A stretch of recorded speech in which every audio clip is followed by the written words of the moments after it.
नमस्कार, good morning. मी Manali. News 18 लोकमतमध्ये आपल्या सगळ्यांचं स्वागत. सकाळचे 11 वाजलेत आणि आत्ताच्या सगळ्या महत्त्वाच्या बातम्या या बुलेटिनमध्ये आपण सविस्तर पाहणार आहोत. आणि बुलेटिनची सुरुवातच आता एका ब्रेकिंग बातमीनं करतोय. कर्नाटक सरकारच्या दडपशाही विरोधात सीमावासी आता कोल्हापुरात आंदोलन करणार आहेत. सोमवारी जिल्हाधिकारी कार्यालयासमोर हजारो सीमावासीय धरणं आंदोलनात सहभागी होणार असून एकीकरण समितीचा महामेळावा मोडीत काढल्याची आणि तिथली होणारी दडपशाही केंद्राला कळविण्याची मागणी या आंदोलनातून होणार आहे. कोल्हापूरकर देखील मोठ्या प्रमाणात या आंदोलनात सहभागी होणार असून त्यासाठीच्या पूर्वतयारीची बैठक आज कोल्हापुरात होतीये. बेळगावहून सीमावासीय या बैठकीला हजर राहणार असल्याची सुद्धा माहिती आहे. आणि या संदर्भात आपण सविस्तर अपडेट जाणून घेणार आहोत. आमचे प्रतिनिधी ज्ञानेश्वर साळोखे आपल्यासोबत आहेत. ज्ञानेश्वर, महाराष्ट्र सीमावासियांच्या पाठीशी आहे आणि याच संदर्भात एक महत्त्वपूर्ण बैठक आज आयोजित करण्यात आली आहे. काय सविस्तर अपडेट्स? म्हणाले, आपल्याला माहितच आहे की बेळगाव आणि सीमावासियांच्या परिसरामध्ये इथल्या मराठी भाषिकांच्यावर मोठ्या प्रमाणात दडपशाही कर्नाटक सरकारच्याकडून केली जाते. खरं तर आपला संविधानिक अधिकार म्हणून महाराष्ट्रात जाण्याची अपेक्षा व्यक्त करण्यासाठी महामेळाव्याचं आयोजन आहे ते महाराष्ट्र एकीकरण समितीने केलं होतं.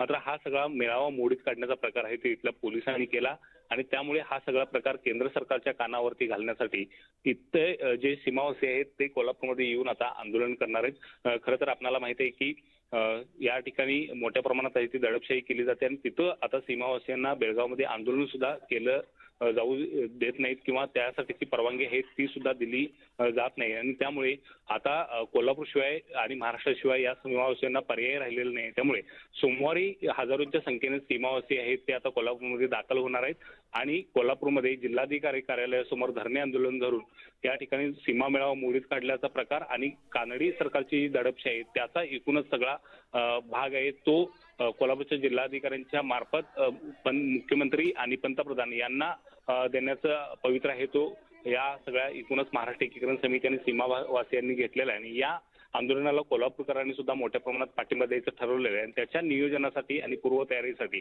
कोल्हापूरमध्ये आज बैठक होणार आहे. त्यामुळे हा सगळं आंदोलन कशा पद्धतीने असणार किंवा अगदी बरोबर, आंदोलनाचं स्वरूप दिशा ठरवण्यासाठी या बैठकीचं आयोजन करण्यात आलेलं आहे. ज्ञानेश्वर, बैठकी संदर्भातले सगळे अपडेट्स घेत राहू. तुर्तास धन्यवाद.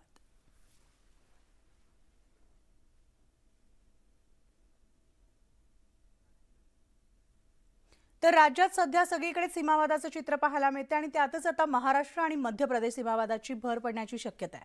तर याच वादाला निमित्त ठरणार आहे ती म्हणजे बावनथडी नदीतील वाळू. कारण हा वाद जमिनीचा नसून दोन राज्याच्या मधून जाणाऱ्या बावनथडी नदीतील वाळूघाट संदर्भातील आहे.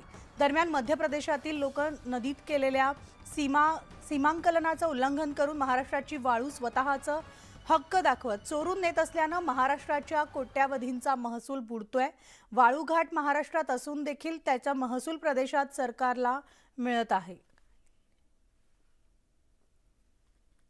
मध्य प्रदेशमधले तस्कर चोरून नेत आहेत आणि आमच्या महाराष्ट्रामध्ये जे रेतीघाट लिलाव व्हायला पाहिजे तर ह्या महाराष्ट्रातले अधिकारी आपल्याला पर्यावरणाचं अधिकारी सांगतात. प्रशासन झोपलेलं आहे आमच्या महाराष्ट्रातला.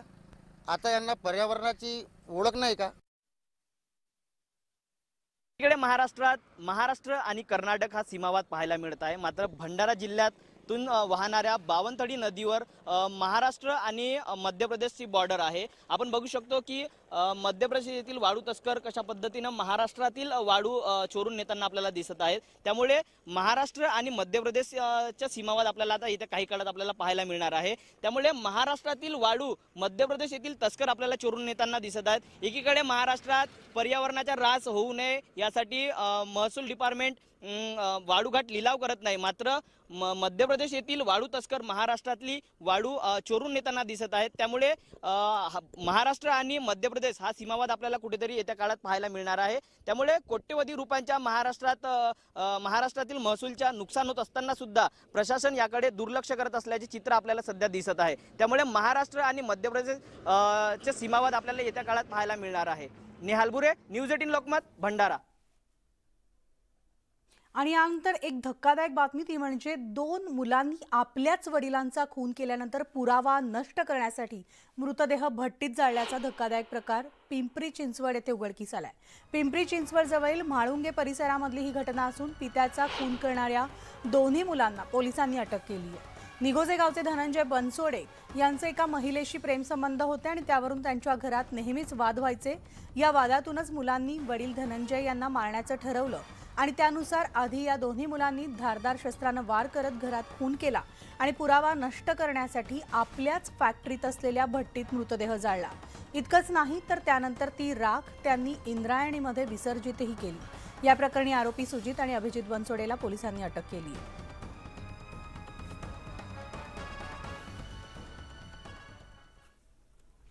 आणि नुकत्याच पार पडलेल्या ग्रामपंचायत निवडणुकीमध्ये पराभूत झालेल्या अकोल्याच्या पातूर तालुक्यामधल्या खामखेड येथील उमेदवारानं गावात चक्क नंगी तलवार घेऊन दहशत पसरवण्याचा प्रयत्न केलाय। सुरेश धोंडूराम गुंजकर असं पराभूत झालेल्या उमेदवाराचं नाव आहे आणि गेल्या 30 वर्षांपासून ग्रामपंचायतीवर सुरेश गुंजकर यांची सत्ता होती। निवडणुकीमध्ये अचानक सत्ता गेल्यानं पराभव जिव्हारी लागला आणि सुरेश यांना हातात तलवार घेऊन गावात शिवीगाळ करत फिरत होता। यावेळेस झालेल्या झटापटीत तलवारीने गावातील एक व्यक्ती किरकोळ जखमी सुद्धा झाली आहे आणि या प्रकरणी पातूर पोलिसात गुन्हा दाखल करण्यात आलेला असून आरोपी फरार आहे।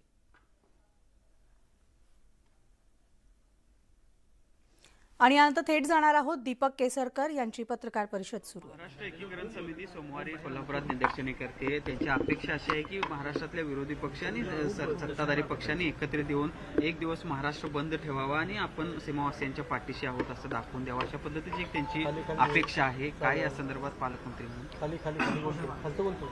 एक गोष्ट अशी आहे की कर्नाटक ज्याप्रमाणे वागतं त्याप्रमाणे वागणं ही महाराष्ट्राची परंपरा नाही। खरं तर आमच्या मंत्र्यांना अनेक वेळेला अडवण्याचं काम हे त्यांनी केलेलं होतं, परंतु कोल्हापूरचे कर्नाटकचे 3 मंत्री कोल्हापूरला येऊन गेले। आम्हाला वाटलं असतं तर आम्ही त्यांना अडवू शकलो असतो, परंतु तसं काही आम्ही केलेलं नाही आहे। एक गोष्ट लक्षात घेतली पाहिजे की ह्या वादाला कुठेतरी आता एक दिशा मिळते की आपल्याला सुप्रीम कोर्टाकडून न्याय मिळू शकेल अशी परिस्थिती निर्माण झालेली आहे। केंद्र शासनाच्या निश्चितपणे लक्षात आलेलं आहे की हा प्रश्न खूप काळ पेंडिंग राहिलेला आहे, याच्यावर कुठेतरी उपाय काढला पाहिजे। म्हणून 2 राज्यपाल महोदयांची मीटिंग ही कोल्हापूरला झालेली होती आणि ती कोल्हापूरला मीटिंग झाल्यानंतर त्याच्यामधून सुद्धा किती विषयांना गती मिळते हे सुद्धा बघायला लागेल। शेवटी सीमा भागातल्या लोकांना न्याय मिळायला लागेल। आंदोलनं आता भरपूर झालेली आहेत आणि आंदोलनातून आजपर्यंत काहीही निष्पन्न झालं नाही, ही सुद्धा वस्तुस्थिती आपण स्वतः सुद्धा मान्य केली पाहिजे। आंदोलनावर काही लोकांची राजकीय पोळी भाजली जाते, परंतु सीमा भागातल्या लोकांच्या वेदना तशाच राहतात आणि म्हणून याला कायमस्वरूपी उपाय काढण्यासाठी आम्ही सीमा भागासाठी एक वेगळी योजना बनवतोय। ज्या ज्या योजना आतापर्यंत मागच्या सरकारने बंद केल्या होत्या सगळ्या आम्ही योजना सुरू करतोय। सीमा भागासाठी विशेष योजना देत असतानाच आमच्याकडे काही भागामध्ये जे इतर भाषीय लोक राहतात त्यांच्या काही अडचणी होत्या त्या आम्ही सोडवलेल्या आहेत। त्याच्यामुळे त्याचप्रमाणे कर्नाटक सरकारने सुद्धा जोपर्यंत याचा निकाल लागत नाही तोपर्यंत त्यांच्या भागातल्या समस्या तशाच सोडवाव्या अशी सुद्धा आमची अपेक्षा आहे। मी एक गोष्ट समजू शकतो की कर्नाटकामध्ये निवडणुका तोंडावर आहेत आणि त्याच्यामुळे काही इश्यूजच्या बाबतीत त्यांचा नाईलाज सुद्धा होत असेल, परंतु ज्या वेळेला केंद्रीय गृहमंत्री आदरणीय अमित शहा साहेबांनी सांगितलेलं आहे की 3-3 आमदारांची समिती बनवायची, ती समिती बनवण्यापर्यंत थांबलं पाहिजे। सीमावासियांच्या बरोबर आम्ही सगळे आहोत। मी कदाचित जर मला शक्य झालं तर काल की परवाच्या दिवशी मला फोन आलेला होता 26 तारीखच्या आंदोलनाच्या संदर्भात। तर आंदोलन हे प्रतिकात्मक असावं, त्याच्यामध्ये कुठल्याही परिस्थितीमध्ये हिंसाचार होऊ नये, कुठेही गाड्या अडवल्या जाऊ नये आणि जी आपली एक बाजू चांगली बाजू महाराष्ट्राची केंद्राच्या समोर गेलेली आहे त्याला कुठलंही गालबोट लागणार नाही अशी काळजी आपल्याला घ्यायला लागेल। कारण या ठिकाणी एकतर्फी होतंय, जे काय घडतंय कर्नाटकाकडून होतं, लाठीमार कर्नाटकातून होतंय, आमच्या लोकांना तुरुंगात डांबण्याचं काम कर्नाटकामधून होतंय। आम्ही मात्र ह्याला कुठेही काउंटर ॲक्शन घेतलेली नाही। खरं तर मुंबईमध्ये एवढी लोक राहतात कर्नाटकामधली, त्यांना चांगली वागणूक ही आमच्याकडून दिली जाते। अशी कुठलीही गोष्ट मुंबईमध्ये घडलेली नाही किंवा आमच्या इतर शहरांमध्ये घडलेली नाही की ज्या प्रकारे कर्नाटकामध्ये जी वागणूक आमच्या लोकांना दिली गेली ती आम्ही इथं दिलेली नाही। आणि हे न देण्याचं कारण हे सुद्धा आहे की आमची अनेक लोक सुद्धा बेंगलोरमध्ये राहतात। आणि यानंतर थेट जाणार आहोत ते म्हणजे आज ईशा अंबानी यांच्या दोन्ही बाळांचं आगमन झालेलं आहे त्यांच्या निवासस्थानी। ही थेट दृश्य आपण तिथली पाहतोय। रिलायन्स उद्योग समूहाचे सर्वेसर्वा मुकेश अंबानी यांची कन्या ईशा अंबानी आणि त्यांचे पती आनंद पिरामल हे त्यांच्या जुळ्या बाळांसोबत अमेरिकेतून मुंबईत दाखल झाले असून त्यांचं जंगी स्वागत केलं जात आहे। गेल्या महिन्यात ईशा अंबानी यांनी अमेरिकेत जुळ्या बाळांना जन्म दिला होता आणि त्यानंतर आता या बाळांसह मुंबईत दाखल झालेले आहेत आणि त्यांच्या स्वागतासाठी अंबानी आणि पिरामल कुटुंब परिवार या ठिकाणी आप्तेष्ट जे आहेत ते उपस्थित आहेत आणि त्यांच्या स्वागतासाठी आतुर झालेले आहेत। ही थेट दृश्य आपण पाहतोय। या दोन्ही बाळांचं त्यांच्या पालकांसोबत स्वागत केलं जाणार आहे। अमेरिकेमध्ये या दोन्ही जुळ्या बाळांचा जन्म झाला आणि त्यानंतर ते आज मुंबईत दाखल झालेले आहेत आणि आता पुढच्या कोणत्याही क्षणी ते त्यांच्या निवासस्थानी वरळी येथील निवासस्थानी परततील आणि त्यांच्या स्वागतासाठी संपूर्ण पिरामल अंबानी कुटुंब उपस्थित आहे।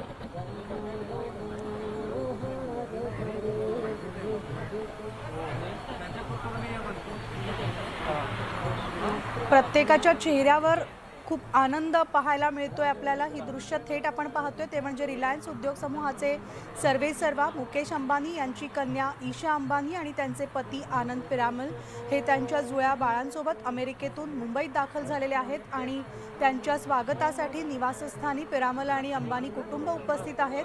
त्यामुळे हा आनंद नक्कीच द्विगुणित करण्यासारखा आहे अंबानी आणि पिरामल कुटुंबासाठी। तर आमचे प्रतिनिधी विशाल पाटील आपल्यासोबत आहेत। थेट विशालकडे जाणार आहोत। विशाल, खूप आनंदाचं वातावरण या संपूर्ण परिवारांमध्ये पाहायला मिळतंय।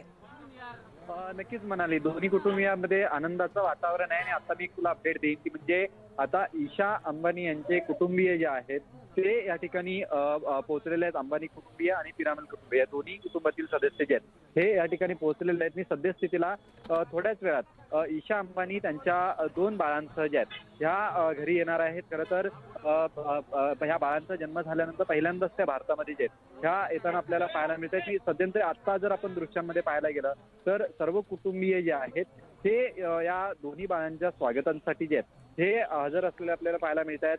खरं तर आज ह्या दोन्ही कुटुंबियांमध्ये आनंदाचं वातावरण जे आहे हे आपल्याला पाहायला मिळतं आणि सगळ्यात महत्त्वाचं म्हणजे वेगवेगळ्या राज्यातून महंत पंडित जे आहेत हे आलेले आहेत त्या बाळांचं स्वागत करण्यासाठी आणि सद्यस्थितीला आपण दृश्यांमध्ये जर पाहायला गेलं तर या ठिकाणी हा ताफा जर पाहायला गेला तर दोन्ही बाळांचं स्वागत करण्यासाठी दोन्ही कुटुंबातील सदस्य जे आहेत ते आता या ठिकाणी उपस्थित झालेले आपल्याला पाहायला मिळतात। म्हणाली अगदी बरोबर आहे। अंबानी कुटुंब सुद्धा आता पोहोचलेलं आहे। ईशा अंबानी आणि त्यांचे पती आनंद पिरामल यांचं स्वागत करण्यासाठी पिरामल आणि अंबानी कुटुंब दाखल आहे, उपस्थित आहेत आणि प्रत्येकाला उत्सुकता आहे बाळाला पाहण्याची आणि त्यामुळे बाहेर घराच्या बाहेरच्या परिसरामध्ये चाहत्यांची सुद्धा गर्दी विशाल पाहायला मिळते। नक्कीच संपूर्ण गर्दी जी आहे ती आपल्याला पाहायला मिळते आणि आता ते ईशा अंबानी ज्या आहेत त्या पोहोचलेल्या आहेत। आपण दृश्यामध्ये जर पाहायला गेलं तर त्यांच्या दोन्ही बाळांसह जे आहेत त्या या ठिकाणी पोहोचलेल्या आहेत। संपूर्ण सुरक्षा त्या ठिकाणी तैनात करण्यात आलेली आहे। दोन्ही कुटुंबातील नातेवाईक सुद्धा जे आहेत ते या ठिकाणी जमलेले आहेत त्या बाळांच्या स्वागतासाठी जमलेले आहेत की आज संपूर्ण पिरामल कुटुंबियांचं जे घर आहे वरळी पेसला या घर सुद्धा जे आहे हे सजावट करण्यात आलेले आणि सद्यस्थितीला त्या बाळांचं स्वागत जे आहे हे केलं जात आहे। पंडित जे आहेत ते आलेले आहेत, घरी त्यांच्या भजन सुद्धा जे हे सुरू आहे आणि आता दृश्यांमध्ये जर आपण पाहायला गेलं तर ईशा अंबानी त्यांच्या पतीसह जे आहेत ह्या त्यांच्या निवासस्थानी पोहोचलेले आहेत। त्यांचं जंगी स्वागत जे आहे हे होताना आपण दृश्यांमध्ये पाहतोय। म्हणाली अगदी बरोबर आहे। आई आणि वडील, बाळांचे आई आणि वडील आणि बाळ यांचं जंगी स्वागत केलं जात आहे, औक्षण केलं जात आहे कारण नव कुटुंब जे आहे, नवीन सदस्य जे आहेत ते कुटुंबात दाखल झालेले आहेत। ईशा अंबानी आणि आनंद पिरामल यांची दोन्ही बाळं जी आहेत ती आता निवासस्थानी पोहोचलेली आहेत। त्यामुळे त्यांचे आजोबा, काका, मामा असे सगळेच नातेवाईक या ठिकाणी उपस्थित आहेत आणि प्रत्येकाच्या चेहऱ्यावर हा एक आनंदाचा भावुक क्षण आपल्याला पाहायला मिळतोय। छोट्या बाळांचं हे जंगी स्वागत करण्यात येत आहे। जसं विशाल तुम्ही सांगताय की वेगवेगळ्या राज्यातून महंत बोलवण्यात आलेले आहेत आणि औक्षण करून त्यांना घरात घेऊन जात आहेत आणि हा एक वेगळा एक क्षण जो आहे तो या दोन्ही कुटुंबासाठी म्हणावा लागेल विशाल. नक्कीच म्हणाले, कारण का 2 नवीन सदस्यांचा घरात प्रवेश होतोय हा एक वेगळा क्षण आपण म्हणू शकतो. कारण का ह्या बाळांचा जन्म झाल्यानंतर पहिल्यांदाच ही बाळं जी आहेत ती त्यांच्या भारतातील निवासस्थानी येत आहेत आणि ईशा अंबानी आणि त्यांचे पती जे आहेत ते या ठिकाणी पोहोचलेले आहेत.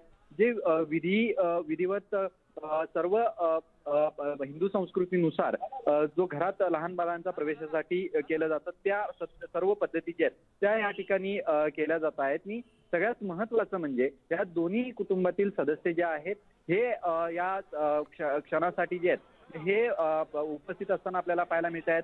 मोजकेच नातेवाईक मंडळी सुद्धा जे आहेत हे सकाळपासून त्यांच्या निवासस्थानी दाखल झाले होते आणि आता या बाळांचं स्वागत जे आहे हे करण्यात आलेलं आहे आणि या बाळांचा एक प्रकारे गृहप्रवेश जो आहे तो आपण आता म्हणू शकतो. आणि एकंदरीत जर पाहायला गेलं तर या ठिकाणी आनंदाचं वातावरण जे आहे ते दोन्ही कुटुंबियांमध्ये आपल्याला पाहायला मिळते. म्हणाली नक्कीच कडक सुरक्षा व्यवस्था आहे आणि संपूर्ण बंगल्याभोवती सजावट करण्यात आलेली आहे. फुलांची आरास दिसतीये, विद्युत रोषणाई आहे.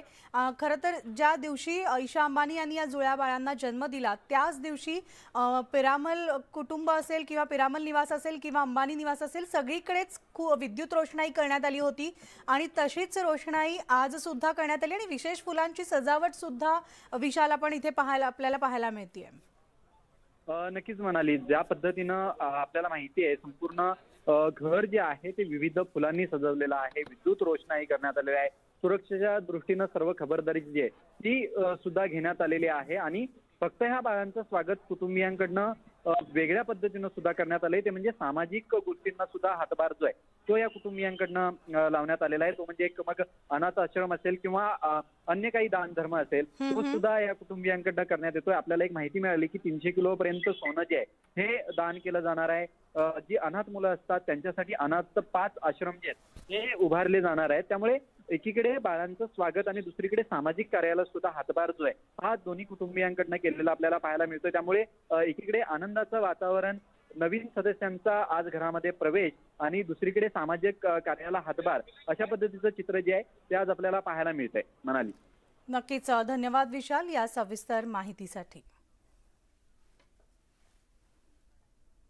आणि या बातमीनंतर आता एक ब्रेकिंग बातमी आहे ती म्हणजे ICICI बँकेचे माजी CEO चंदा कोचर आणि त्यांचे पती दीपक कोचर यांना CBIनं अटक केलेली आहे. आर्थिक गैरव्यवहार प्रकरणी ही कारवाई करण्यात आली असून या दोघांना घेऊन CBIचे अधिकारी मुंबईत दाखल झालेत. विमानतळावरून थेट दोघांना मुंबई CBI न्यायालयात हजर करण्यात येणार असून दोघांना सुट्टीच्या दिवशी CBI कोर्टात हजर करण्यात आहे. तर व्हिडिओकॉन कंपनीला चुकीच्या पद्धतीनं कर्ज मिळवून दिल्याप्रकरणी या दोघांना अटक करण्यात आल्याची माहिती आहे. आत्ताच्या घडीची सगळ्यात मोठी बातमी ती म्हणजे आपण पाहतोय